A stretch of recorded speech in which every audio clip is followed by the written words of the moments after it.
So you understand the chords, you can find your way around a melody, but now you want to mix them together to create a beautiful arrangement of a song you love and you have no clue how to do it. Well, in today's video, I'll take you through the steps you need to be able to do that. And if you need a visual support of these steps to follow along, you can download the free PDF down below in the description. Alright, let's dive in. So for this video, I'll be using the chorus of the song Wind of Change by Scorpions. So the first step, you need to make sure that you know the chords of the song you want to play and you're comfortable with all the chord inversion as well.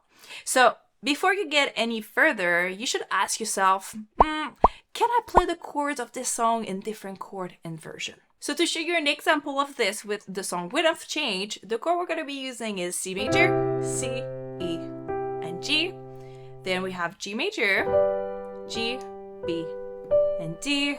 We have a D minor, so it's D, F, and A. And at the end of the chorus, we're gonna have an A minor, A, C, E, F major, F, A, and C. So this is the first step. You should look at the song you want to play and figure out how to play each chord. And you start with the root position, just like I did right here. I have the C, then the G. You can even follow along with the structure of the song like this. So no, not even a tempo here. Just play C, then we're moving to G, to D minor. Only playing the root note, by the way, on the left hand. Nothing fancy here. Back to G. Then C, G, D minor, G, A minor, F, and G, like this. So now you know like what are the notes in each chord because you can play the chord in root position. Something that you can do if you just want to start working with each chord is to take all the chord you're learning right now and figure out the chord inversion. And you can do that in two different ways. So the first way is you can use a classical training type of idea and you can move just up and down the piano, changing the order of the notes. So I'm going to show you an example here. You can do both or just one hand as you wish right here. So we have C, E, and G. And what you're going to be doing, if you're not familiar with chord inversion, is you're going to be moving one note on the top here, like this. And the goal of this is to learn all the options that you have with one chord that you're going to be using in your song. So you want to be doing this for each chord that you have in the song. Now, the other way that you can do that is obviously using the song you're playing. So the best way to start using the song is pick a chord inversion to start. Let's say we're going to start with the root position here with C. So we have C, amazing. Now I want to be moving to G.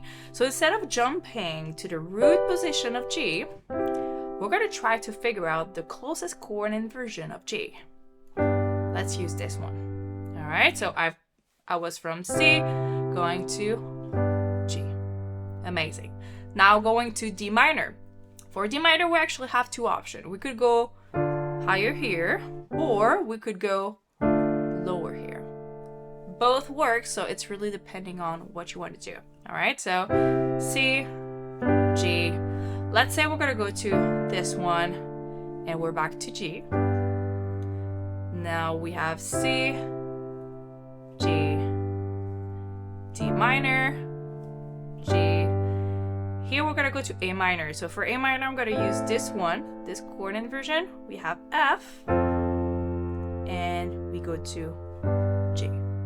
Just like this, for step one, you need to get familiar with the chords of the song. So you, like I said, you start with the root, then you try to figure out all the chord inversion you have for each of these chords. And when you're comfortable with that, you try it in the song, just like this. I'm not even adding some tempo. I'm really just figuring out how to move from one chord to the next one. And this can take you some time, and it's perfectly fine. By the way, the more you do this, the better you're gonna get for the next song you're gonna be learning anyways, all right? So This is really the foundation of step 1, learning the chords and how to move from one chord to another. So now the next step, the step 2, is where we want to start adding rhythm. And the first way we're going to be doing that is just following the chords and trying to respect the structure of the song, basically. So let's go back to the root position here. We keep the chord inversion we were practicing in step 1. And we need to count because right now each chord is like 2 beats. So we have 1, 2, 3, 4, 1, 2, 3, 4, 1, 2, 3, 4, 1, 2, 3, 4, 1, 2, 3, 4, 1, 2, 3, 4. So here we're starting to really have like this song structure. We're following and adding some rhythm. This is really simple. Then if you're comfortable with this, we can start creating this accompaniment version of the song actually and just add more ideas of patterns. So one of the ideas you could do for this one is adding quarter notes, for example, like this. Very simple, but it adds so much to the song. We can even add some arpeggios on the left hand since it's like a rock ballad song. So like, and this one is 1, 5, 1. 1, 5, 1 of each chord.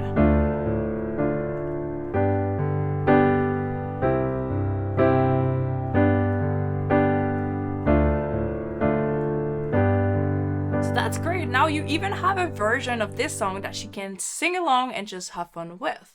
There's many things that you can actually add to this type of arrangement, but keep it really simple to start learning the song. Another pattern that is very common for that type of song is using broken chords.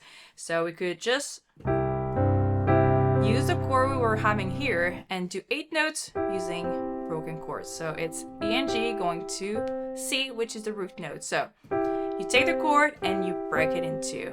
So it's like, so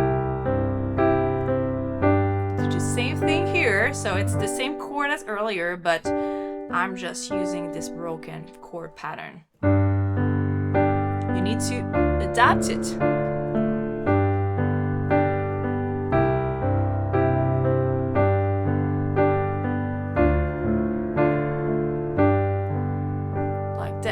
So what's really important here is to follow the tempo of the song, try to really respect the structure where the chords are changing, and you can start adding some patterns, some rhythm pattern like this one. So for this step, try thinking about what is the style of the song you're playing. Is it rock, ballad, country? And create a groove, a pattern using the structure of the song. And by the way, if you'd like to have the PDF version of these steps to follow along, you can download it for free down below in the description.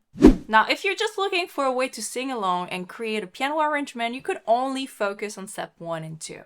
But if you want to add the melody to create an arrangement, a piano solo arrangement of the song you're doing, this is where we're going to be doing it. So we need to start learning how to play the melody. And you can either sight read the melody with the lead sheet or play it by ear. What I actually love to do is do a mix of the two. So I'm going to follow along the melody on the lead sheet, but I'm going to be changing some things for the rhythm and move around with this. So what we're going to do is we're going to be playing the melody single note on the right hand, and we're just simply going to keep the root note of each chord on the left just to keep the structure going. So we're going to have 1, 2,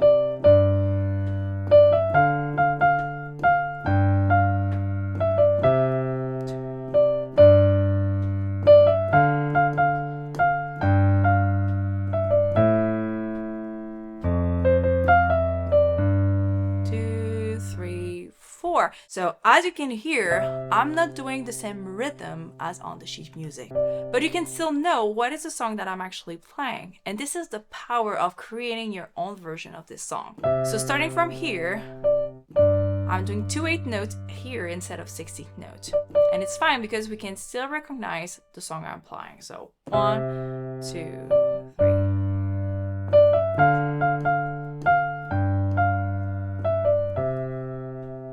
So really feel free to move around with the rhythm of the melody in this song. So that is really the first step of learning the melody. You want to be able to play it with the root on the left right here. Now we could do exactly this. We can actually add some arpeggios on the left hand we were using in step 2, keeping the melody on the top here. So what if we would like...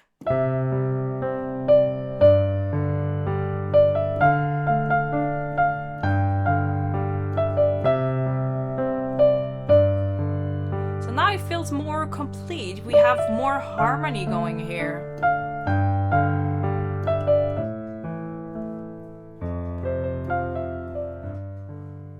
So using only this, the melody on the right hand, the root or arpeggios on the left hand, you can even do like so many versions of this song. You can change a little bit of rhythm here, just go by your feel and create your own version of this melody. As long as we can know what is the song you're playing, it's gonna be perfect. Remember to follow the structure of the song to make sure you're playing it properly. Now for step 4, this is where the magic happens, and we want to start harmonizing the notes of the melody with the chords of the song. So the first thing you want to be doing is just add the chords below the note of the melody, because the melody always need to be on the top. It's the top note we want to be hearing. Every time there's a chord symbol on the sheet music, you need to be playing the chord below the melody. So if we go back here, the first note of the melody is going to be an E, and we need to be adding the C major chord below this top note here. So what we could do is, we could do this. This is the whole triad chord here. So that sounds great. Always keep the melody on the top, like this. Amazing. So we have, and then for the G right here, the melody is gonna be playing a D, so we need to have G, B. We can keep the D on the top here. Then we play the melody. When you're starting at step 4, just add the notes when we see a chord symbol. When we have like single melody notes, you just play them by themselves, like this. Here one, D minor. And we can play the G back to F. So we have the chord, the melody. We can add the chord here. We can move around the melody to be playing on the beat if you'd like. Keeping the G on the top and the G chord below, back to F. Then we have E, like this, and back to C. So for this one, we can play the right rhythm and play the chord on the first beat after the melody, or we can actually change the rhythm to have the E on the top for the first beat. Like this.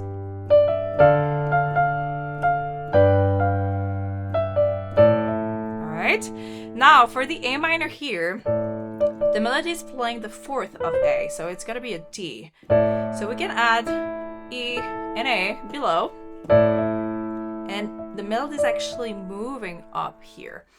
So I'm not adding the 3rd of A minor. Why? Because I don't think it sounds good to have like C and D so close to each other, since D is the melody. So instead of having the C right here, I'm just keeping it with the 4th here. So it's almost like I'm playing a sus4, like this. And then we have F, and back to G. All right, so let me show you an example if I just play this whole thing using harmonization with the melody. So we have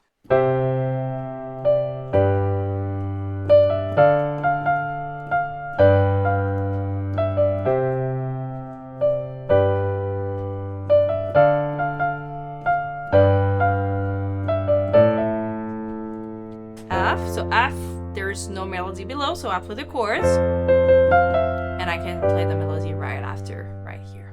All right, so this is a version of the melody using the chords and harmonizing the notes of the melody. Something else that I love actually to do is to simplify the chords I'm playing using sexth. So an example you could do is here. So instead of playing the D again, since I already have it on my left hand anyways, I could just play the 6th, like this. I could do the same thing on the G, going back. So you could either add the note in the middle or keep it more open using the sixth here. Same thing on C. See, we could take the C out since we already have it on the left and play it with six. So six are very useful when you want to have like this open sound to your chords and you're actually harmonizing the melody. So the sixth,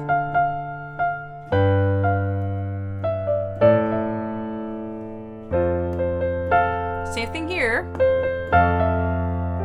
like this. This step is really important because this is where you're going to start learning how you can harmonize the notes of the melody using the chord of the song. So always keep in mind that the melody needs to be on the top. This is the top note and you add the harmony below the melody line. So make sure you work on this. You take it time. It can take some time to be able to move around like this, but it's very important. All right, now for step 5. This is my favorite step. It's where you can add some beautiful line in your arrangement. So how and when can you add some fills to the song? The best place in the song to do this is between the melody line, because you don't want to step on the melody. Also, I know that there's a million options of fills and lick, but I've created a video of 10 ideas to help you out. So I'm gonna drop the link just below for this video if you haven't seen it yet. My advice is to pick 1 or 2 ideas and to try to implement them everywhere. All right, so I'm gonna show you an example how you can create an arrangement of the chorus of Wind of Change using the chord, the arpeggios on the left, and I'm gonna be using some sus2 and arpeggios on the right hand.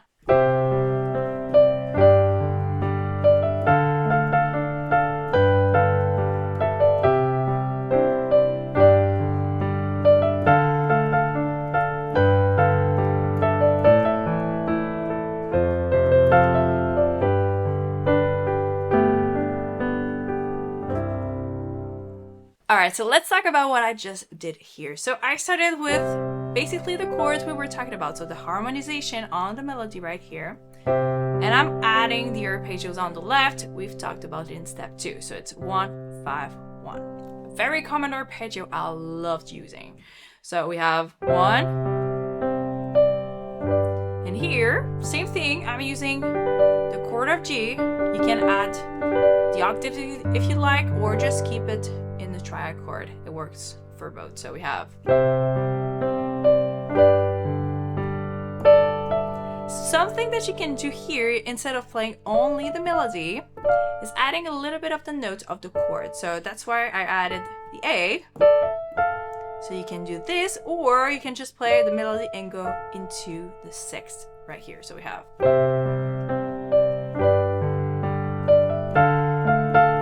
So here, the sixth can work great if we harmonize the melody using 6, especially for that section of the song. So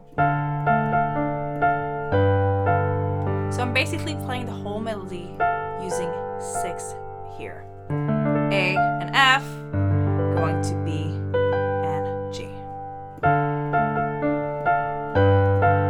And I keep the arpeggios on the left. Here, you can keep the 6th idea before going to G major. So it's, I hold the G on the bottom here, and I go E, D, E on the top, like this. And we're at the next C major. So what I did is I added the odd 9 right here. So it's adding the D in the C chord because we have a little bit of time between the next melody line, which is the D. All right, so it goes like.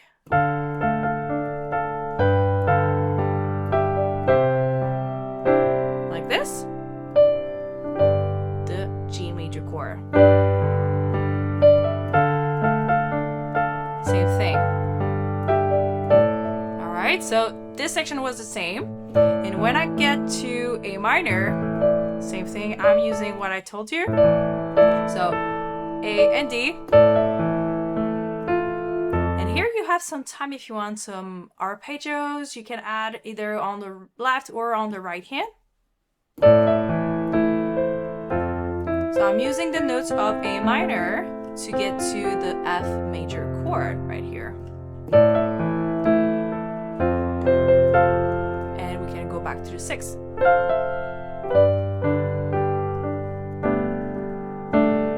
So on the G here, you have like the full bar to add a little bit of feels like, so you can just move around with the arpeggios of G, maybe adding the 2, you can go sus2 or add 9 before going back to C. So starting on A minor,